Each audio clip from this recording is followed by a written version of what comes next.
На территории Канашского района продолжается работа по вводу в оборот заросших сорняками сельхозземель. Повышение эффективности использования земель сельскохозяйственного назначения, увеличение посевных площадей и максимальное вовлечение в оборот незадействованных земель является актуальной для Чувашской республики задачей. За последние 5 лет в республике введено в оборот более 100 тысяч гектаров. В Канашском районе за 3 года проконтролировано 2000 гектаров земли, из них выявлено 875, ввели в оборот 575 гектаров. В связи моратория проведения контрольно-надзорных мероприятий, плановые и неплановые проверки в 2022 году отдел Государственного земельного надзора не осуществляет.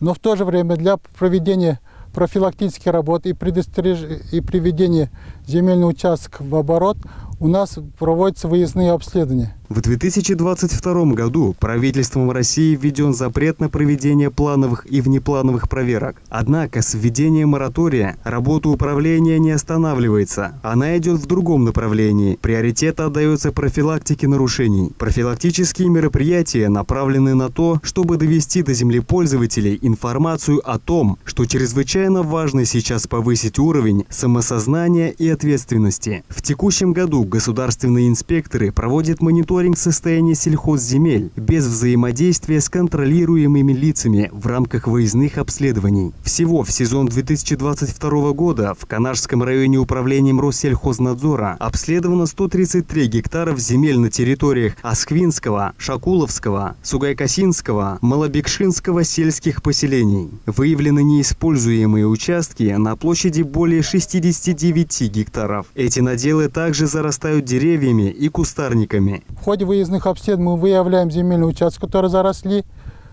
на территории Чувашской республики, в том числе в Канашском районе. Только в 2022 году были проведены профилактические выездные обследования на площади 150 гектаров, на основании которых было выдано гражданам и юридическим лицам предостережение о недопущении зарастания земельных участков. Предостережение – это профилактическая мера, которая предусмотрена действующим законодательством и применяется на этапе непосредственного выявления признаков допущенных или готовящихся нарушений земельного законодательства. Что делать землепользователям при получении предостережения? Получив такое предостережение, правообладатели земельных участков должны его рассмотреть. Игнорировать его не рекомендуется. Рассмотрев предостережение, хозяйствующему субъекту необходимо принять соответствующие меры по предупреждению развития негативного сценария и обеспечить выполнение требований закона. В случае несогласия с вынесенным предостережением, правообладатель земельного участка имеет право направить в управление Россельхознадзора возражение с обоснованием своей позиции. Мы находимся на территории Среднекибитинского сельского поселения,